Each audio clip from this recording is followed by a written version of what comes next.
Bengaluru to Hyderabad, Hyderabad to Amaravati, Amaravati to Chennai greenfield హైవేలతో పాటు bullet ట్రైన్లు కూడా ఈరోజు మన కేంద్ర ప్రభుత్వాన్ని సూత్రప్రాయంగా ఒప్పింపజేయడం జరిగింది.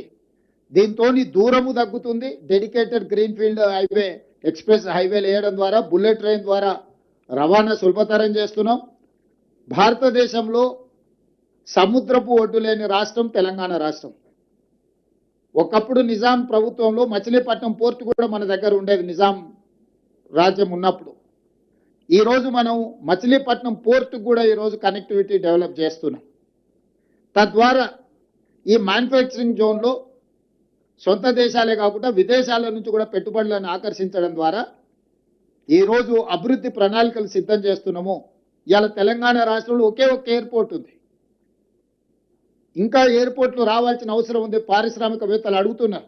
అందుకే వరంగల్లో ఒక అంతర్జాతీయ స్థాయి ఎయిర్పోర్టు నిర్మిస్తున్నాం. ఆదిలాబాద్లో ఎయిర్పోర్ట్ నిర్మించాలనుకుంటున్నాం.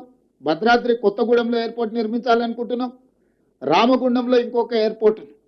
అంటే రాబోయే రోజుల్లో తెలంగాణ రాష్ట్రానికి అదనంగా 4 కొత్తగా ఎయిర్పోర్టులు మనం తెస్తున్నాము.